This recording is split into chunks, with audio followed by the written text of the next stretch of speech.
बिस्मिल्लाहिर्रहमानिर्रहीम।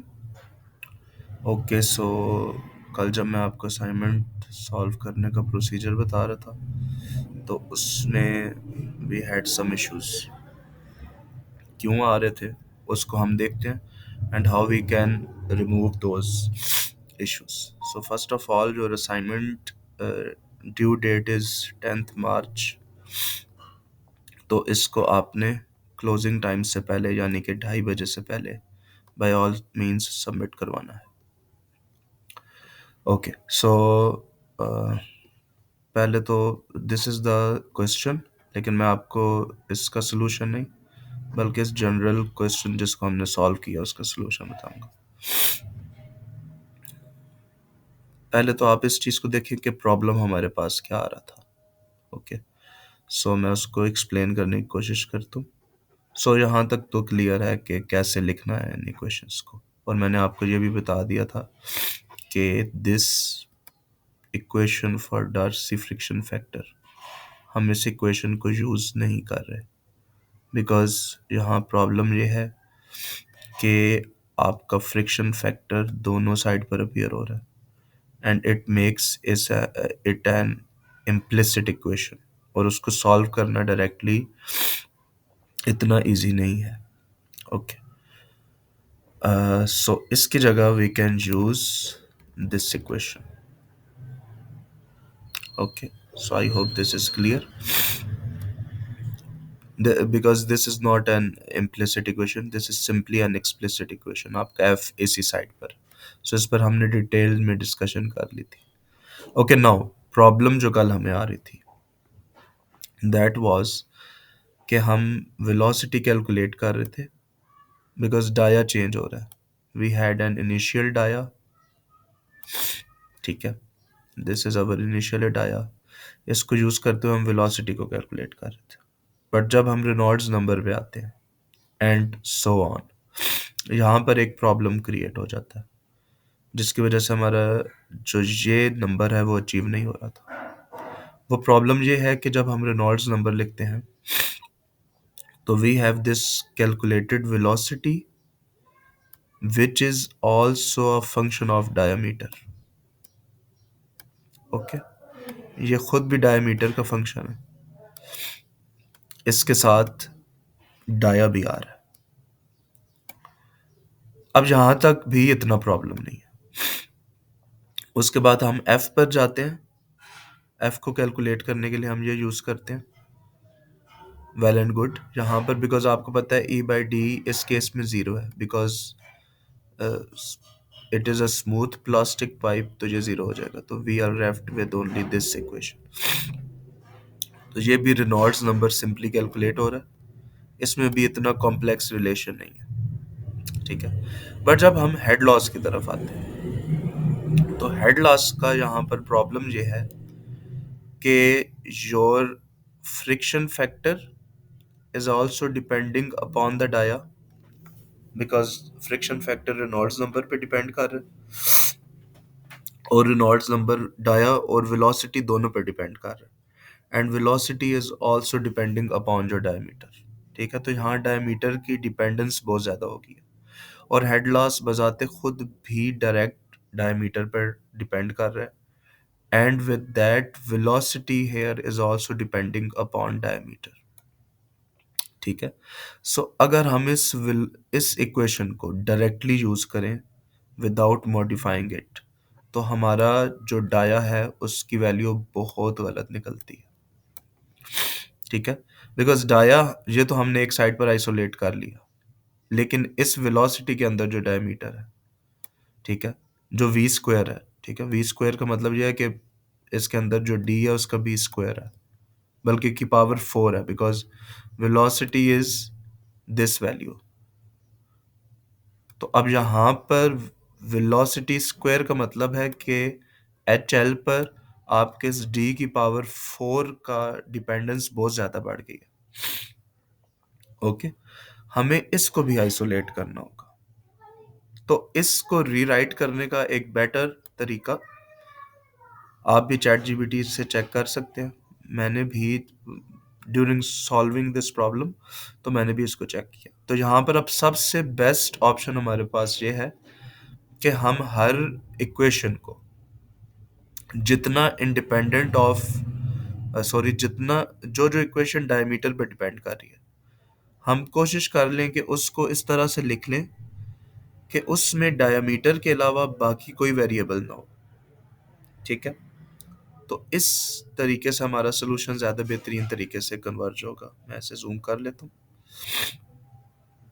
Okay, so starting with the first equation जो कि हमारी थी वेलोसिटी की, तो वो तो आपको सबको पता है कि it is Q by A. ठीक है, क्यू बाय ए है तो area is pi D square by 4, और इसको जब हम रीअरेंज करके लिखेंगे तो this will be our equation for velocity, 4 Q divided by pi D square by 4। Simple equation आ गई। ओके, नेक्स्ट हम जाए रेनॉल्ड्स नंबर पे। अब देखें, अगर रेनॉल्ड्स नंबर की इक्वेशन ये है, यहाँ पर वेलोसिटी ऑलरेडी डिपेंड कर रही है डाया पर। हम चाहते हैं कि इस पूरे डाया को ना एक जगह लिख दें। अच्छा, इसमें कोई प्रॉब्लम नहीं है आपको, बिकॉज आप अल्टीमेटली रेनॉल्ड्स नंबर को कैलकुलेट कर रहे हैं, तो यहाँ तक भी कोई इश्यू नहीं। आप इस इक्वेशन को यूज कर सकते हैं, या आप इसे सॉल्व करके by putting the value of v, जो कि है ये वाली जो भी हमने लास्ट कैलकुलेट किया, इसको ऐसे लिख सकते हैं, बिकॉज यहाँ पर भी हम डाया यूज कर रहे हैं। ओके, उसके बाद फ्रिक्शन फैक्टर। अच्छा, फ्रिक्शन फैक्टर का वही फार्मूला है, उसमें कोई चेंजिंग नहीं करनी। प्रॉब्लम यहाँ पर आती है। ठीक है, इसको मैं दोबारा से एक्सप्लेन करता हूँ। आपकी डायमीटर d ये भी डिपेंड कर रहा है, यहाँ पर भी d अपीयर हो रहा है, वेलोसिटी में भी d अपीयर हो रहा है। तो हम कैसे, सिर्फ जो हम गलती कर रहे थे इस d को तो यहाँ ले आते थे, लेकिन वो जो वेलोसिटी v स्क्वायर के अंदर d की पावर 4 है जो अभी आपको नजर आएगी, उसको हम वहां से नहीं निकाल रहे थे, जिसकी वजह से हमारा सोल्यूशन कन्वर्ज नहीं हो रहा था सही तरीके से और हमारा आंसर गलत आ रहा था, बिकॉज ये तो ओल्ड डाया यूज कर रहे हैं ना। तो न्यू डाया कैलकुलेट करने के लिए हम ओल्ड डाया को यूज कर रहे थे, जो कि गलत चीज है। तो इसका सोल्यूशन क्या है, इसके लिए आपने सिंपली इस वी स्क्वायर को लिखना है इन टर्म्स ऑफ डाया। ठीक है, और उसको इस इक्वेशन में पुट करना है। ठीक है, उसके बाद जब आप इसे सॉल्व करेंगे, सिंप्लीफाई करेंगे, एक्चुअली सॉल्व नहीं करना है, तो आपके पास ये इक्वेशन आ गई है। अब यहाँ पर अगर आप देखें तो ये जो इक्वेशन रिड्यूस्ड फॉर्म में है, अब यहाँ पर डायमीटर बिल्कुल आइसोलेट हो चुका है बाकी वैल्यूज से। ठीक है, अब आपके पास 8 F up to some extent और दो रेनॉल्ड्स नंबर के साथ चेंज हो रहा है, but F length Q which is the flow rate जो कि कांस्टेंट है, pi is also constant and G is also constant. अब ये जो डी की पावर 5 है, इस इक्वेशन में जितना डायमीटर था उसको आपने मिलाकर इसमें लिख लिया। अब आप जब इसको इस तरफ लेकर जाएंगे, और मैं इसी को यहाँ कहता हूँ कि right the equation of head loss, rewrite the equation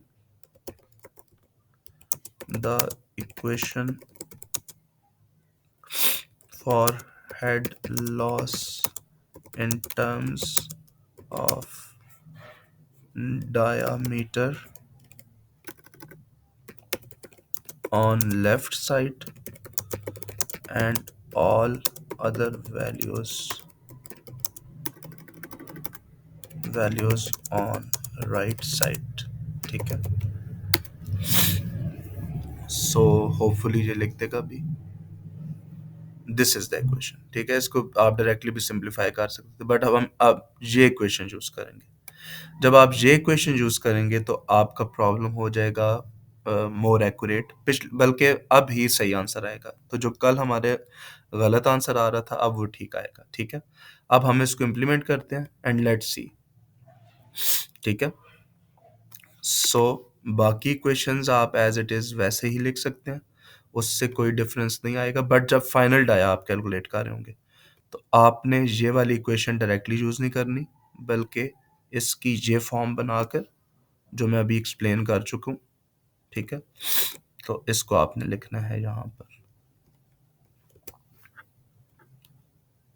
okay, सो अब अगर आप देखें तो 8, अब ज़रा मैं इसकी इक्वेशन आपको दिखा देता हूँ, इस पर गौर करें। So we have 8 multiply by F, this value, ठीक है। देन उसके बाद क्या आता है, लेंथ। अब देखिए मैंने यहाँ लेंथ की वैल्यू एक सेल को डिफाइन किया हुआ है ना, तो इससे मैं वो वैल्यू उठा रहा हूँ। आप डायरेक्ट जहाँ पर भी लिख सकते हैं, लेकिन अगर आपने इस बात का ख्याल रखना है कि अगर आप ऐसा कर रहे हैं, ठीक है, तो फिर आपको, क्योंकि ये जब आप आइट्रेशंस करेंगे इस वैल्यू ने चेंज नहीं होना, ठीक है। चेंज नहीं होने का मतलब ये है कि जब आप इस पूरे इन सारे कॉलम्स को नीचे एक्सपेंड करेंगे, इसकी वैल्यू लेंथ की हमेशा 150 होनी चाहिए। ऐसा करने के लिए हम क्या करते हैं कि जब हम सेल को यहाँ पर लिखते हैं, ठीक है, तो उसकी रो, सॉरी उसके कॉलम और उसकी रो के साथ हम ये डॉलर साइन डाल देते हैं, अगर आपको नजर आ रहा हो तो, ठीक है। इसके डालने से क्या होगा कि आप जहां पर भी ये इक्वेशन यूज करेंगे, ठीक है, तो जिस सेल के साथ आप ये नहीं डालेंगे वो आगे प्रोग्रेस करता रहेगा सेल, लेकिन जिसके साथ आपने ये वैल्यू डाल दी उसकी हमेशा ये ही वैल्यू रहेगी इसी सेल की, ठीक है। तो अच्छा, आई होप कि ये चीज़ क्लियर होगी। इसी तरह क्यू स्क्वायर, तो क्यू यहाँ पर आपका ये वाला है, इसके साथ भी मैंने सेम ये किया है। अगर आपको ये चीज़ अभी फॉर द टाइम बीइंग समझ नहीं आ रही तो आप सिंपली जो कांस्टेंट वैल्यूज हैं उनकी वैल्यू यहाँ पर लिख कर और उसको जैसे मैंने आपको क्लास में बताया सॉल्व कर सकते हैं, बट आपने फार्मूला यही यूज़ करना है। देन पाई स्क्वायर इंटू जी, जिसकी वैल्यू 9.81 है, एंड देन एच एफ भी कांस्टेंट है तो इसलिए इसको मैंने ऐसे लिखा है, और उसकी पावर होल वैल्यू की 1/5 कर देनी है। ओके, अब आपका सोल्यूशन जो है वो 5 डेसिमल प्लेसेस तक ज़ीरो हो तो आप उसे कन्वर्ज कर लेंगे, ठीक है। That will be a converge solution. मैं आपको बता रहा हूँ it should be up to 5 decimal places, ठीक है। ओके, अब देखिए अगर आप आपका ये वैल्यू आई इनिशियल डाया की, then we got velocity, velocity के बाद रेनॉल्ड्स नंबर, फ्रिक्शन फैक्टर उसी फार्मूले से जैसे मैंने पहले बताया था, एंड इस न्यू फार्मूले से डाया कैलकुलेट किया हमने, ठीक है। एंड इस डाया से अब आपने ये डायमीटर डिफरेंस सिंपल मैंने इसलिए रखा हुआ ताकि आपको पता चल जाए, तो this minus this is equal to this value, ठीक है। अब आपने सिंपली क्या करना है, इसको नेक्स्ट आइट्रेशन करनी है। सो आप यहाँ लिख सकते हैं आइटरेशन, आइटरेशन नंबर, तो ये 1 आइट्रेशन थी, अब आपकी सेकंड आइट्रेशन होगी, ठीक है। सेकंड आइट्रेशन में अब आपका जो इनिशियल डाया है वो जो आपने यहाँ से फाइनल कैलकुलेट किया था वो हो जाएगा, ओके। बाकी ये वैल्यूज इसके साथ ऐसे आप नीचे करेंगे तो ये न्यू डाया पे ये सारी कैलकुलेशन कर लेगा, ओके। अच्छा, अब ज़रा इसको नीचे कर लेते हैं, आपका डिफरेंस कम हो गया, ठीक है। अब ज़रा हम ये सारा काम दोबारा से करते हैं,